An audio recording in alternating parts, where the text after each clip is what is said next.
defends the collective consciousness. What else does he say the state does? There's a whole series of words there. Page 42, 43.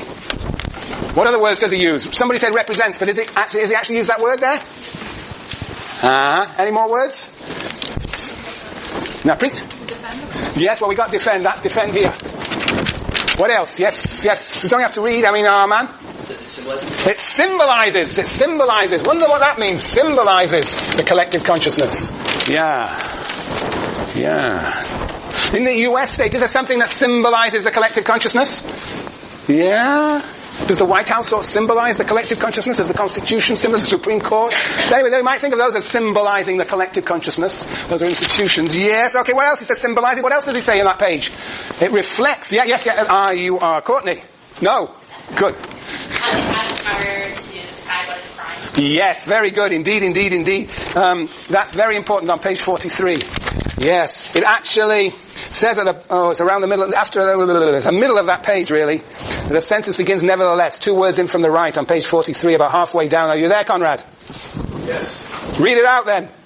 Nevertheless, it is from these latter sentences that is the collective consciousness the state receives the whole power, allowing it to create crimes. So there's a sense in which the state creates crimes in consonance with the collective consciousness. Yes, indeed. So there is the idea of creating crimes. So what does it do? Create a crime in order to find it. You've got to find a criminal. No point having a crime without a criminal. No, you find a criminal and then you publicly punish them to remind everybody about the new understanding in society. Yeah, the new collective consciousness, the new collective sentiment. Yes. He also says it, what else did he say? Embodies, symbolizes, embodies. All these words. So it just shows a certain ambiguity in his, and reflects. Yeah. Right. Reflects, defends, embodies, reflects, expresses. So, that's the idea of the state. And it also says on page 42, if you attack the state, that is equivalent to doing what? Ariana, I can't hear you. Yes, attacking the collective consciousness. So, what would be an example of attacking the state? Seemingly not very significant, but, when you attack the state, you're in for trouble. I always think of flag burning. That's pretty innocent business, but, you start burning a US flag. Yeah, so perhaps it's a direct symbol of the collective consciousness, but it's also in a sense a sort of, you're burning the flag. It's like burning the state. Yeah.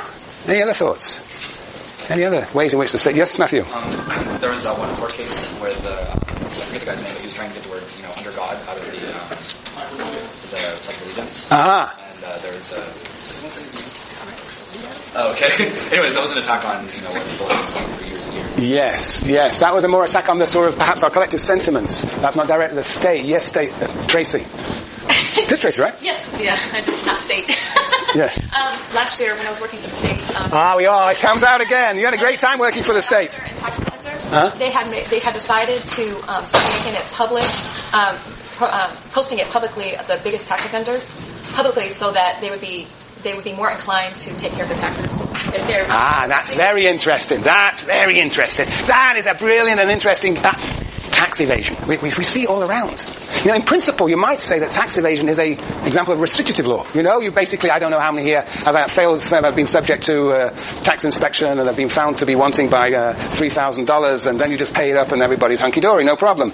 So that's an idea of restrictive law, restoring the status quo. But you're saying no, it becomes now repressive law, penal law, because, as you were saying? Well, they would still put people in jail if they owed a lot of money. Yes. But they decided that it was more successful to just print up and post. Yeah, make it very good. There's not everybody. Yeah, the biggest offense, work on the honest consciousnesses. And but what's happening today? Has anybody been following the news? Dashiell's gone.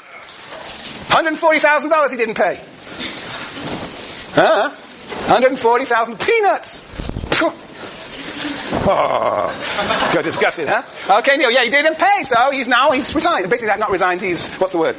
Withdrew his candidacy for, Secretary of Health and Human Services. Interesting. And he's not the first, right? Geithner was in trouble. Then there's another woman today, Nancy Liffler, who's going to be the budget queen. The budget queen! So she already quit before she was even being cross-examined. Because she knew that she was going to... It's interesting, What has happened? It doesn't happen quite to such a great extent as happened this time. What has happened? What has happened this time? What has Obama done? What did Obama do in his inaugural speech? But before his inaugural speech, in the campaign, what was Obama going on about? A bit more. No, every president, every potential candidate, every candidate for presidency goes on about this, but he went on about it. Paola, you got a big smile on your face. I can see it from here, so it must be huge. What are you thinking of? Yeah, but what's been going on? Sorry? That's right. There's a whole big ethics thing, right? That Obama was really committed to cleaning up Washington and having some sort of commitment to true ethical behavior. And I think, this has come home to haunt him. Everybody appoints after sort of they disappear. Yes, so it's interesting because he became part of the what? Common consciousness. He's shaping the common collective consciousness. That's what interesting Obama is trying, just slightly reconfiguring it. But it is actually creating a bit of a problem for him. But it's precisely, it was California, I assume. Yes. Yeah, so it's not for the first time that tax evasion has become made into a public issue, become part of our common consciousness. In case anybody's wondering about this. Beware. I know you're all so rich. Yes, very good, very good, very good. Okay, good, thank you very much. Yes, no. Yeah, good question. I'll do my best. And perhaps one of the GSIs will help me out if they're feeling noble and helpful. Now, I think the idea is that, when somebody, if you steal somebody and then you're found to have stolen something, the idea is not just to punish you there and then, or not to chase somebody and sort of imprison them, but to actually have a organized way of dealing with crime. So it's not an arbitrary punishment, but it's an organized, so there's a specific way of organizing that punishment. So I think that's what he's suggesting. And to do it randomly would miss the point of the coherence of the collective consciousness. So it's not that any individual would just jump on you, but rather you will be sort of, the punishment is organized. Anybody got any other thoughts about this matter? Page 52? What does he say on page 52, Mike?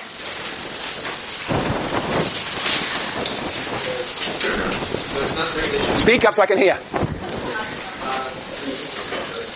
The only organization present everywhere that punishment proper existed is thus reduced to the establishment of the court of law. Whatever way this was constituted, whether it comprised the people as a whole or only the elite, whether or not it followed a regular procedure of those investigating the case and applying punishment, a mere fact of the offense, instead of being judged by an individual, was submitted for consideration to a properly constituted body, and that reaction of society was expressed through the intermediary of a well-defined organism. It ceased to be diffused. Only it was organized. The organization might have been more complete, but this was the So what do you make of that? I'm not actually sure what the sudden fact is saying organized everywhere. Yeah, I think it's organized as opposed to what? Disorganized, arbitrary. But it's a little bit in tension with you said the punishment is collective, but yet the organized, it's not clear because it's collective. It seems that it's society as a whole, but representation of small groups. Yeah, public, it says. Don't think it says it's collective, it's public. Oh yeah? Yeah. I think the contrast is between organized and somehow disorganized, random, so it has to be sort of focused, There's no point in, just arbitrarily, randomly executing people. You need to execute people in a sort of systematic way, so that people have their attention geared to it. But the law courts obviously is in the modern society, or customary law, or the law as executed and administered by the chief, is always organized. Yes, okay dokie. Who asked me that question? Sorry, yes. Well, that's my answer. Yeah. Okay, very good, very good. Any more questions? That's it. Alright, now we go on to organic solidarity. Now, down here. So, what's the story here? Here we have a collective consciousness that's much greater than individual consciousness. What's the story here? What's the picture here? Yes, Aaron? A higher organism with specialized. Yeah, so this is the picture. With, what's the relation, what's here? Each organ represents private interest. Yes, you see, well, you've got to be very careful with Durkheim. Very good. You've got to be very careful with Durkheim.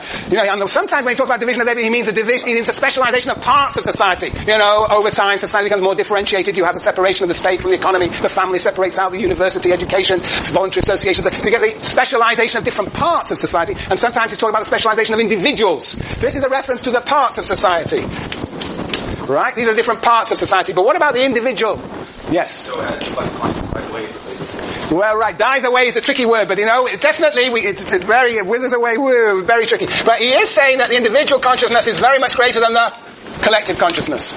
So with the advance of the division of labor, you get specialization of organs in society, but also individuals specialize, and they develop therefore an individual consciousness, and that becomes more strong than the collective consciousness that they share. Yes, indeed. Page 85 I've got for that. Page 85. Let's see what we have on 85. Yep. All right. Well, lots of things on 85, actually. Nice summary change, but I'm going to read to you from the bottom of this. There's a huge middle paragraph on page 85, 2, 4, 6 lines from the bottom of it. Durkheim says, this solidarity, are you there, Sienna? This solidarity, well, read out then, please. This solidarity resembles that observed in the higher animals. The higher animals, That each organism has special characteristics not having yet greater unity in the organism, more marked individualization of parts. Using this analogy, we propose to call organic solidarity that is division. Very good. So that's the idea. That is the metaphor, that's the vision, that's the visual characteristic of organic solidarity. Of different parts. This is the idea of the development of what? The human species becomes more and more differentiated as it evolves over time. So, equivalently, the human society becomes more specialized as different parts. So he's using a biological analogy here. Peeling, so it makes sense, right? You know, society becomes more differentiated over time. But if you use that analogy, let's see how good theorists you are. If you use that analogy, in what way does it limit the way you can think about society? Jenna. Isn't the idea that society needs always trump individual needs? So if all have individuals who are, they're working together to the point that they all have individual process, that always trumps society, not society anywhere. Yeah, well, he was suggesting that how he began, that the societal need trumps the individual's needs, right? Now, basically, people slot into these different places. Yes, and that is going to be his goal, slotting people into the division of labor. Yeah. So when he sees individuals wrestling around there, he's going to see conflict and disease and pathology and abnormality. Yes. So that's right. So in this metaphor, society sort of trumps the needs of individuals. One could say that, or one could say that somehow individual needs get coordinated with society. Yes. What else? But what can we not talk about in this model? What can we not talk about in a systematic way in this model, Jason? Yeah, that's right. So the world goes like this. And that's it. And that's how the world continues, right? So it's evolution. Yeah, that's right. There's a fixed trajectory of society. It evolves. What else can't we... That's pretty good. What else can't we talk about? Alternatives, very good. Yes, Lauren. Well, then aren't individuals limited to what their function is? Yes, so they're stuck in there. So if here I am in that arm, I'm in the university. So what can't I do? I can't. There's no theory of movement here. Everybody are in their place. There's the very idea of social mobility, which is the center of sociology, or used to be, still is more or less. And that's just, and particularly US sociology, because we're always obsessed about social mobility. We always talk about upward, but there's also downward. But it doesn't matter. That's not a conceptual framework that really fits very nicely with an organic metaphor. Yes, Aaron. Does allow for the concept of resistance. For example, an organ like the liver won't resist against the body. That's right. There's no struggle, no resistance, no conflict. This does not allow us to really talk about conflict. This gives us the image of a well-functioning, well-coordinated society. But the idea of class struggle, the idea of class struggle is just, it doesn't sit well with this metaphor, with this sort of picture. So metaphors and models really are constraining, as we will see. Very good. Terrific. All right, so that is organic solidarity. Now, what are we going to do? Well, we're going to talk a little bit more about organic solidarity now. Yes. Let's talk a little bit about, the restitutive law, I guess, we should fill in this picture. And eventually, at the end of today, we'll fill in the last box over there. Restitutive law. What is restitutive law? Hands up. What is restitutive law? It is law. Bridget? It replaces the sense of norm. It restores the way things used to be. Restores what? But the things used to be. Restores exactly what? Yes, Neil. Relations, because the division of labor is seen by Durkheim as specialization. Specialization involves interdependence, relations of cooperation across interdependence. Neil and I'm teacher and you are taught some of the time, and sometimes it gets reversed, but at this moment I'm teacher and you are taught, and they're an interdependent relationship, and when you sort of don't turn up, I have to sort of remind you, and I punish you a little bit, but basically to bring you back in line so that our relationship is repaired. It's all a matter of repairing relationships. Restitutive laws. So sanctions, organized, we're going to give some examples in a minute, organized to restore relations of the division of labor. Restore relations of division of labor. Relations of interdependence. Good. Any questions?